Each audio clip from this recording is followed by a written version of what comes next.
함께 오십니다. 시편 13편 말씀입니다. 시편 13편 구약성경 811면에 있고요. 다윗의 시 인도자를 따라 부르는 노래 시편 1절 먼저 보겠습니다. 여호와여 어느 때까지니까 나를 영원히 잊으시나이까 주의 얼굴을 나에게서 어느 때까지 숨기시겠나이까.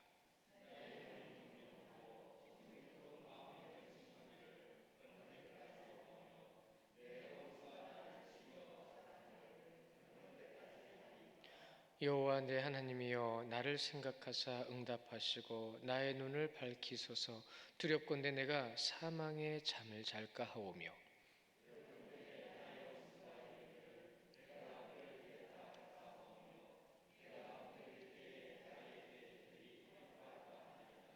나는 오직 주의 사랑을 의지하였사오니 나의 마음은 주의 구원을 기뻐하리이다. 내가 여호와를 찬송하리니 이는 주께서 내게 은덕을 베푸심이로다. 아멘. 설교가 중에 아주 유명한 분이 여러 분 계신데 그 중에 한 분을 뽑으면 마틴 로이드 존스 목사님이 계세요.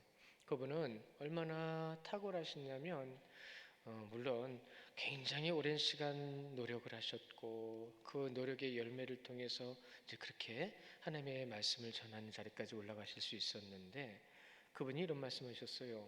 무기력은 은혜의 시작이다라고요. 잘 들어보셔야 돼요. 무기력은 은혜의 시작이다.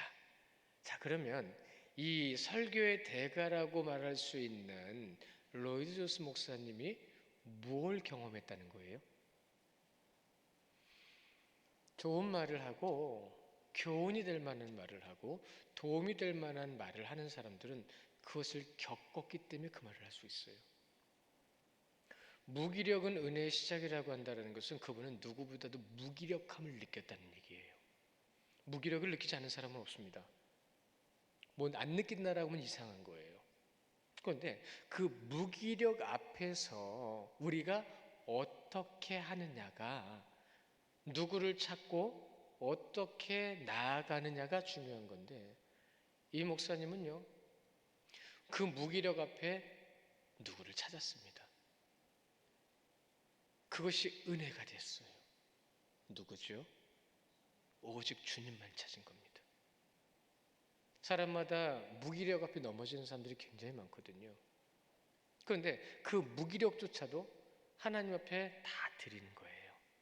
주님, 주신 감정, 주신 생각, 또한 나를 힘들게 하는 어둠의 것들까지도 주님은 아시잖아요.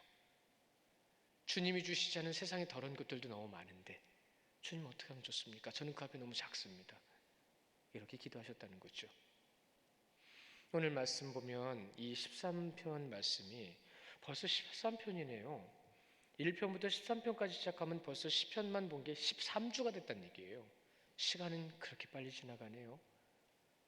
앞으로 보실 말씀 가운데에서도 오늘 이 13편처럼 비탄시가 있습니다. 비탄스러운 거예요. 너무 마음이 힘든 거예요. 이 비탄시가 36편이나 있어요. 시편에. 이 36편 중에 이 13편은요 비탄시 중에서 제일 짧은 시거든요. 제일 짧은 시임에도 불구하고 비탄시를 대표하는 시입니다. 왜냐하면 1절, 2절을 또한 3절, 4절 그리고 5절, 6절이 세 부분으로 나눠서 비탄시가 가지고 있는 3대 요소를 그대로 전해주고 있어요. 그것이 첫 번째 요소가 고통과 위기에 직면한 처절한 자의 절규와 탄식이에요. 첫 번째가 절규와 탄식입니다. 두 번째는요 좌절하지 않고요 그럴지라도 좌절하지 않고 하나님께 드리는 구원에 대한 간구와 호소예요. 하나님께. 그러니까 이 무기력함 앞에서 주님을 찾아서 은혜를 받았다라는 거. 근데 그분은 은혜를 주실 분이라는 걸 분명히 알고 있었던 목사님의 고백이죠. 세 번째가 그겁니다. 바로 찬양이에요. 세 번째가 자신의 그 간구에 응답하실 거다라는 확신을 갖는 거예요. 그 확신을 갖고 기쁘게 찬양하는 겁니다. 찬양할 수 없는 상황인데 찬양하는 거예요. 오늘 이 비탄식 13편을 통해서 우리가 그것을 또한 한 번 더 둘러보게 될 텐데, 이 탄식으로만 그치지 않는 이 절망적인 골짜기에 넘어져 있는 것 같지만 여호와께 구원을 호소하고 구원하실 거다라는 것을 선취적이라는 말을 써요. 먼저 취했다는 거예요. 무엇을 먼저 취했어요? 응답입니다. 여러분에게 하나님께서 분명히 응답하실 줄 믿으시기 바랍니다. 그런데 그렇게 믿어야 되겠는데, 오늘 이 13편을 보면 시작이 그러네요. 절규와 탄식으로 시작돼요. 말씀해 보시면 여호와여 어느 때까지니까? 라고 이 어느 때까지라고 먼저 시작이 되죠. 어느 때까지니까? 라고 하는 건 막막한 거예요. 이 어느 때까지라고 하는 이 아드하나라고 하는 이 원문의 뜻이 무엇을 뜻하는 거냐면, 이거 언제 끝나지? 이거예요. 이거 언제 끝나냐고. 언제 이 고통과 어려움이 물러가냐고. 어떻게 보면 이 땅에서 사는 날 동안 이거 안 버려지게 될 것 같아요. 그러나 그리스도인은 버릴 수 있습니다. 이길 수 있습니다. 아드하나 언제까지? 언제까지? 1절, 2절, 2절인데도 불구하고 4번이나 나옵니다. 어느 때까지? 어느 때까지? 특히 다윗은요, 가장 절실히 여호와의 구원의 손길을 지금 간구하고 있지만요, 응답은 없을 것 같아요. 없는 것 같아요. 언제 응답할지 전혀 기약이 없어요. 그러니까 절망적인 거죠. 사실은 이 말씀 1, 2절을 갖다가 그냥 간단하게 이렇게 표현할 수 있어요. 오 주여, 오 주여, 얼마나 더 오래 기다려야 됩니까? 솔직히 저도 가끔 그럴 때 있어요. 그러나 이러한 다윗의 탄식 간구는요, 자신이 어떤 믿음을 가졌는지를 확인하는 시간이었다라고 말합니다. 어떤 믿음이죠? 확신 있는 신앙. 분명히 주실 거다라는 믿음. 그 긴 시간 동안에 어느 때까지니까를 반복하는 그 삶의 시간 가운데에 분명히 하나님께서는 응답하실 거다. 그 사람이 믿음이었다는 겁니다. 다윗도 사람이었거든요. 그도 고민하고 갈등하고 힘들어했습니다. 우리랑 똑같은 성정의 사람이었어요. 그럼에도 불구하고 그는 그 힘들고 어려운 기다림의 시간 가운데 무엇을 선택해야 되는지 알고 있는 사람이었어요. 끝까지 인내를 가지고. 이 갈림길이거든요. 이렇게 가면 좀 쉬워요. 그렇게 가면 좀 쉬운 길이 있습니다. 좀 돌아가면 되지 뭐. 쉬울 수는 있습니다. 근데 여러분, 돌아간 것은 그 길을 간 건 아니에요. 신앙은 그런 겁니다. 피한다고 피해지지 않는 거예요. 아니라고 아닌 게 아닌 거예요. 진리는 오로지입니다. 진리는 다른 게 없어요. 여러분이 믿고 있는 대로, 알고 있는 대로 하시면 돼요. 사실 이 다윗의 이러한 모습을 전해지는 기록에 보면 이렇게 기록을 하는 부분이 있더라고요. 신정국가, 신이 통치하는 국가입니다. 신이 정치하는 신정국가의 왕으로 자신을 택하신 여호와께 부르짖어야 할 것을, 부르짖어야 할 의무를 그는 알고 있었다. 여러분은 그리스도인이기 때문에 여러분은 누구에게 부르짖어야 되는 걸 알고 계신 거예요. 그런데 그것은 모든 것이 다 그런 거예요. 이거는 구하고 저것은 구하지 않는 게 아닙니다. 제가 지난번에 양육 시간에, 죄송해요, 중간에 이런 말씀 드려서, 화장실 가서 배가 아플 때도 저는 주님 합니다 그랬더니 어떤 분이 묘하게 쳐다보시더라고요. 예전에 제가 첫 번째 사역했던 교회에서 예수님도 배가 아프셔서 화장실 가셨어 그랬더니 두 자매가, 갓 형제입니다. 두 자매가 어떻게 그럴 수가 있냐고 저한테 따진 거예요. 자, 여러분한테 질문 하나 드리죠.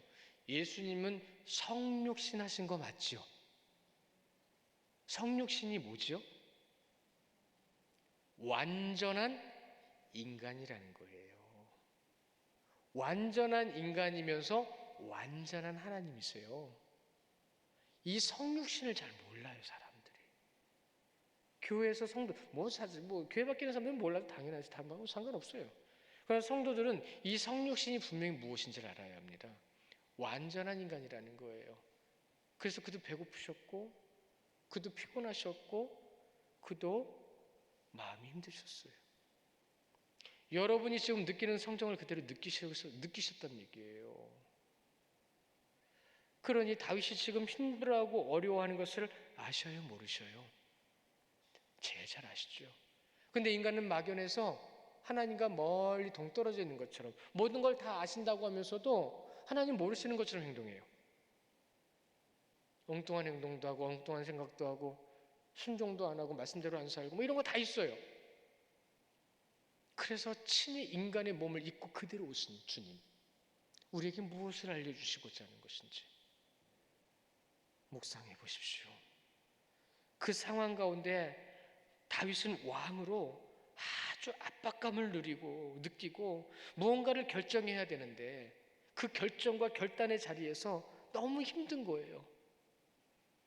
진리대로 가기에는 목숨이 위태롭고 조금 돌아가면 살 수는 있을 것 같고 너무 힘든 결정을 하고 있는 그 가운데 끝까지 그는 돌아가지 않았어요. 분명히 응답하실 거라고요.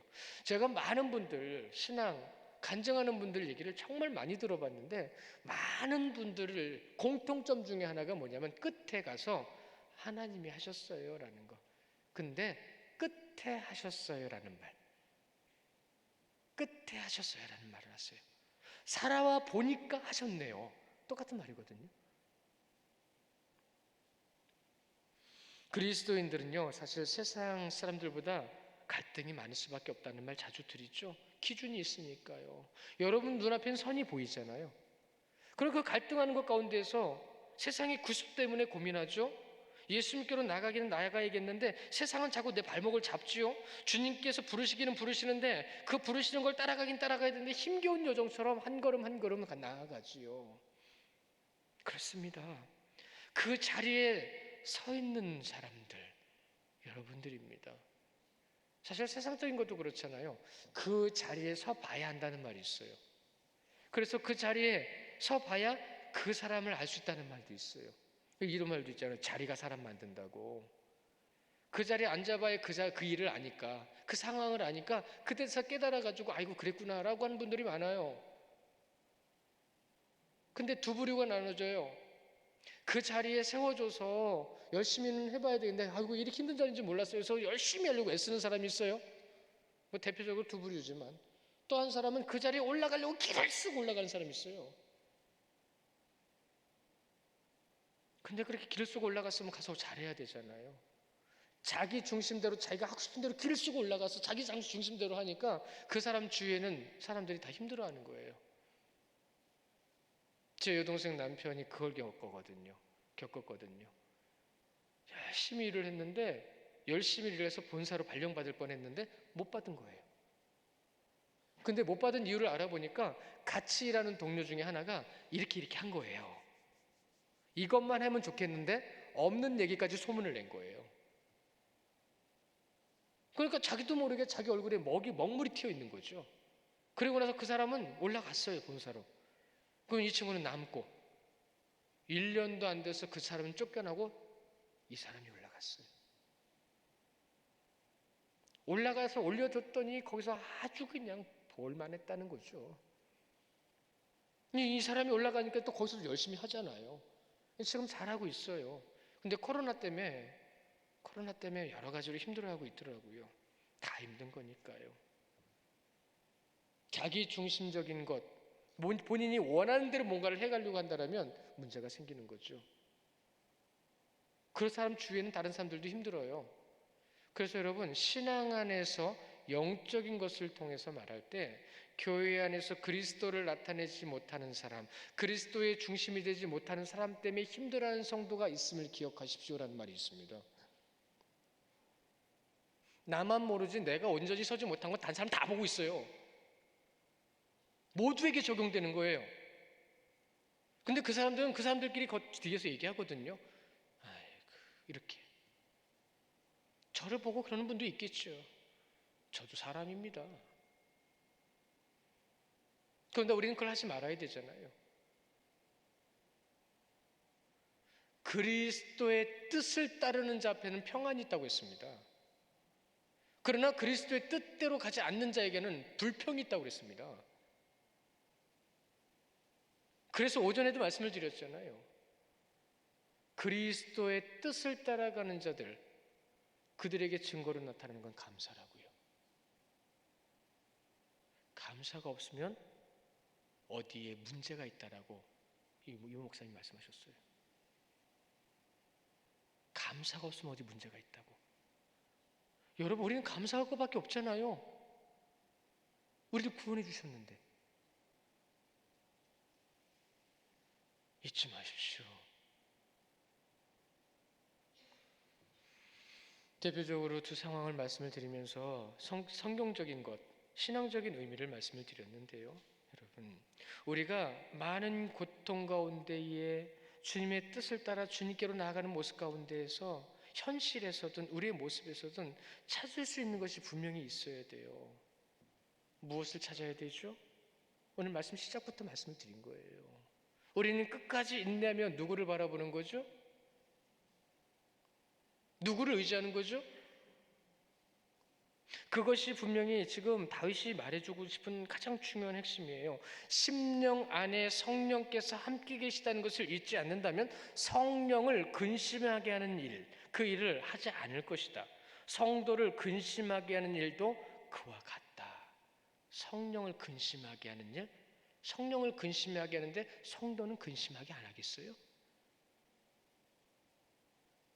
다윗은 자신에게 닥친 환난을 놓고 하나님 앞에 간절히 부르짖고 있습니다. 나에게 어느 때까지 숨으시려고요? 2절의 말씀이죠. 주님 어느 때까지 숨으실 겁니까? 1절의 하반절에요. 어느 때까지 숨으실 겁니까? 2절에는요. 나의 영혼이 번민하고 종일토록 마음에 근심하기를 어느 때까지 하오리까? 내 원수가 나를 치며 자랑하기를 어느 때까지 놔두시겠습니까? 이 말씀의 상반절은요, 나의 마음, 내 마음속을 비통하게 하면서 내 영혼이 주님을 하나님께 성령님께 의논합니다라는 의미를 담고 있어요. 상반절은요. 그러니까 무슨 일이 있고 무슨 뜻이 있어도 다 주님께 의논하는 거예요. 다윗의 중심은 하나님의 뜻, 그 끝까지 그 뜻만을 위해서 인내하고 참고 나아가면서 번민이라는 말을 쓰고 있죠. 번민. 먹으려고 번민하는 거하고 영혼을 살리려고 하는 번민하고는 차원이 다른 겁니다. 육적인 번민과 영적인 번민은 분명히 다른 겁니다. 그도 사람이었으니 번민했죠. 그 생각이 하나님께서 보시기에 어땠을까요? 합당했다고 전합니다. 또한 하반절을 보실까요? 하반절에서도 내 원수가 내 위에서 높아짐에 대한 말씀을 하는데 이것은 이런 거예요. 원수가요, 하나님을 믿지 않는 자들이요, 저보다 더 잘 돼요. 그리고요, 믿는 자들을 무시하고요, 믿는 자들을 힘들게 합니다. 어느 때까지 놔두시렵니까? 라는 고백을 하는 거죠. 예, 1, 2절에서 나오는 이 어느 때까지라고 하는 이 사중절교라고 표현하는 이 말씀을 통해서 지금 누구를 바라보고 있죠? 3, 4절로 보시면 이제는 진정 그 모든 것 가운데에 구원을 주신 하나님 앞에 이젠 진짜 하나님께 간구합니다. 내 상황은 이런데요. 주님. 그런데 1절에 시작할 때는 여호와여라고 시작했잖아요. 3절에 시작할 때는 여호와 나의 하나님이라고 시작합니다. 나의 하나님이라고요. 아이가 부모님한테 혼날 때 혼나는 모습 보신 적 있죠? 아이들은요, 부모님이 막 혼나면 혼내서 부모님 품으로 파고 들어갑니다. 왜죠? 내 어머니고 내 아버지니까. 그분 아니면 안 되니까. 막 떼쓰고 보챌 때도 누구 앞에 자꾸 들어가죠? 부모님한테 품 안에 파고 들어갑니다. 왜 그러죠? 내 아버지, 내 어머니니까요. 우리는 하나님을 아버지라고, 아빠 아버지라고 부르는데 우리는 무슨 일과 어떤 상황 속에서도 정말로 하나님 품으로 파고 들어가고 있을까요? 그분이 하시는 줄 믿으시기 바랍니다. 그러니까 지금 다윗은 그런 모습을 보이고 있는 거예요. 그러다가 조금씩 얘가 커가지고 삐지잖아요. 금치 방문 펑 닫고 들어가 버립니다. 그럼 부모님도 마음이 좀 안 좋죠. 그런데 교육학자들은 그때 심리학적인 접근에서 이렇게 얘기합니다. 이제는 조금씩 떠나보낼 연습을 할 때가 된 거라고. 이 자기 세계가 생기는 거예요. 혼자 있고 싶어져요, 애가. 그 자기 하고 싶은 걸 위해서 자기 시간을 가져요. 그럼 부모님은 어떻게 해야 되죠? 할 수 있게 도와줘야 되잖아요. 그러니까 실질적으로 그때부터는 떠나보내는 연습을 하는 거라고 합니다. 그러나 우리는 그러한 세상적인 이치가 아니잖아요. 세워지는 이치잖아요. 주님의 뜻이 어디 있어서 무엇을 원하시는지 하나님의 뜻대로 우리는 세움받는 겁니다. 세움받는 곳을 나아갈 때에 비통하고 참담한 상황, 여러분 정말로 힘들고 어려울 때 눈물 나고 너무 힘들면 눈앞에 보이는 게 있어요, 없어요? 판단력이 흐려집니다. 막 비통하고 화나면. 그런데 다윗은 여기서 뭐라고 말하냐면 눈물을 흘리고 마음에 무거운 것도 다 내려놓고 내 눈을 들어 주님을 바라보나이다. 내 눈을 가리게 하는 힘든 모든 것을 다 내려놓고 주님을 바라보나이다. 그 주님을 바라볼 때 나의 눈을 밝히소서라고 고백하잖아요. 눈을 들어 하나님을 바라보며 하나님, 그러면서 또 하나의 시선이 있어요. 뭐냐면 사망의 잠을 잘까 두렵사옵나이다. 이 사망의 잠이라는 것은 이 절망과 슬픔 속에서 눈을 뜨지 못하고 그냥 영적 침체로 들어가는 거예요. 영적 침체. 그러니까 무기력함이라는 말이죠. 같은 뜻입니다. 하나님 앞에서는 무기력함은 있으면 안 돼요. 오히려 무기력함은 하나님을 느끼고 하나님을 만날 수 있는 과정이 돼야 되는 거예요. 재료가 돼야 되는 거예요. 예수님께서 성육신 하셔서 인간을 바라보실 때에 안타깝고 슬퍼하셨던 것, 인간이 스스로 깨닫지 못하는 하나님과의 단절 때문에 주님께서 슬퍼하신 거예요. 그 단절을 해결하고 회복하기 위해서 오신 거예요. 그리스도께서 단번에 죄를 위하여 죽으셨죠. 의인으로서 불의한 자를 대신하셨다고 하셨죠. 이는 우리를 하나님 앞으로 인도하려 하심이라고 말씀하십니다. 육체로는 죽임을 당하시고 영으로는 살리심을 받으셨으니 너희도 그러하리라. 다윗이 지금 고백하는 것에 보시면 4절에 보시면 그 나의 원수와 나의 대적이 나오거든요. 나의 원수와 나의 대적, 사실 같은 말이잖아요. 근데 이렇게 기록한 이유가 있습니다. 뭐냐면 오이에비라고 하는, 오이에비의 나의 원수, 그리고 나서 차라이라고 하는 나의 대적, 두 원수의 집단을 얘기하는 거예요. 두 그룹을 얘기하는 거예요. 그러니까 다윗을 지금 괴롭히는 자들이 그렇게 많다는 겁니다. 그는 왕에 서 있음에도 불구하고, 왕의 자리에 서 있음에도 불구하고, 성친정 국가임에도 불구하고 다윗을 지금 대적하는 이들이 너무 많은 거예요. 근데 그 대적하는 대적자들이 어디 있는 자들이냐면 바로 그 수하에 있는 자들이에요. 자기 마음대로 합니다. 대표적인 사람이 요압이었죠. 아들들이 자기가 왕이 되겠다고 할 때에 그 아들들에게 착착 달라붙었던 사람들 한번 찾아보세요. 그들이 다 그 대적자들이었어요. 요압이 얼마나 다윗의 말을 안 들었는지 아십니까? 근데 그가 누구죠? 군대 장관이었어요. 그러니 우겨쌈을 당하는 것처럼 얼마나 힘들었겠어요. 아들은 어땠어요? 왕의 문, 왕궁에 있는 왕궁 문 앞에서 진치고 앉아가지고 왕에게 가는 사람들 다 가로챘습니다. 압살롬이 한 짓이 그거예요.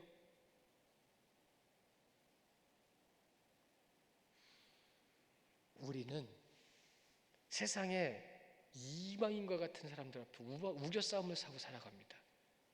우상 숭배하는 사람들과 함께 있는데 우리를 우겨 싸움 싸는 것처럼 우리를 힘들게 하려고 그래요.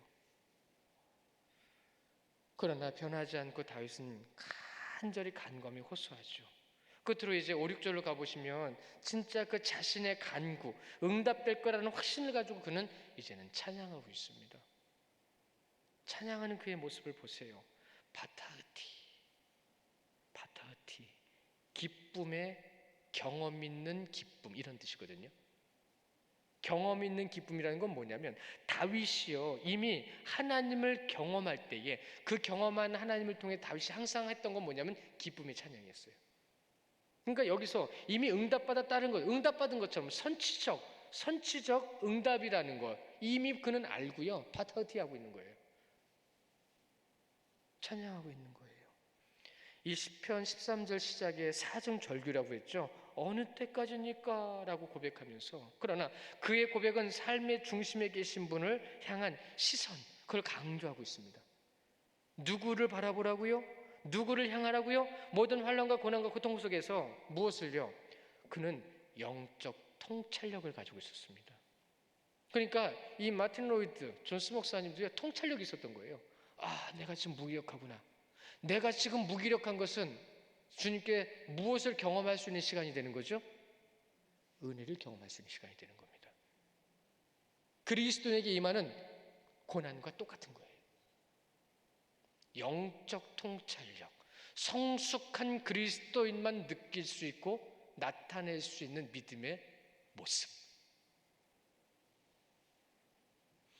그 고백은 삶의 중심에 있었습니다.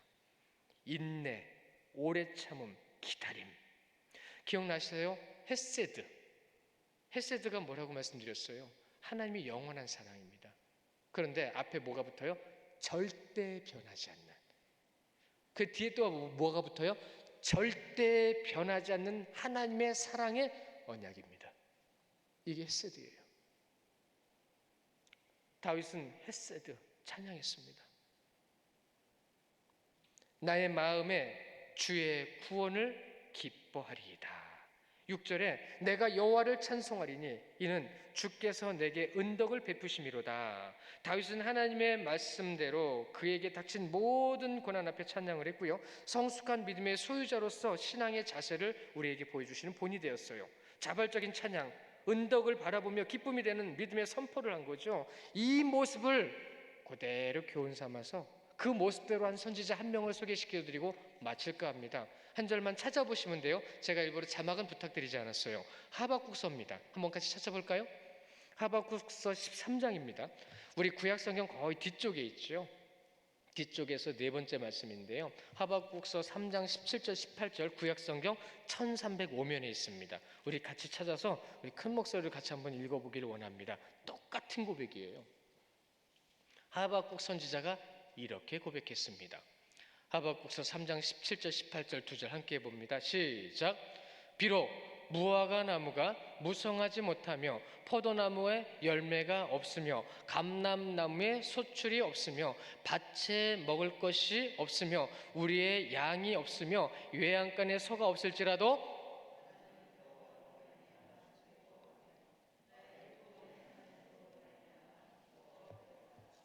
아멘. 똑같죠. 여러분, 우리 13장 말씀의 마지막에 우리가 13편 마지막 세 번째 가운데 5절 말씀 하반절에 보시면 나의 마음은 주의 구원을 기뻐하리다 라고 고백했어요. 지금 하박국 선지자는요, 나의 여호와로 말미암아 즐거워하며 나의 구원이 하나님으로 말미암아 기뻐하리이다. 여러분의 삶을 주장하시는 것을 믿으시기 바랍니다. 여러분의 모든 고난과 어려움 속에서 여러분을 보호하시고 지키시는 아버지 하나님이심을 믿으시면서 우리 사랑하는 성도 여러분 앞에서 다윗이 보여준 믿음이 진정한 믿음이라는 것을 우리는 이제는 한 번 더 확인하게 됩니다. 그리고요, 하나님을 믿는다고 한다면 그분께서 분명히 하신다라는 믿음을 끝까지 가져 그 믿음을 이루는 것이 믿음입니다. 그러기에 우리 성도님들도요, 그러한 믿음으로 이번 한 주간 승리하시고 그 믿음 안에 주님이 기뻐하시는 놀라운 역사와 승리가 있으시는 삶이 되시기를 주님의 이름으로 축원합니다.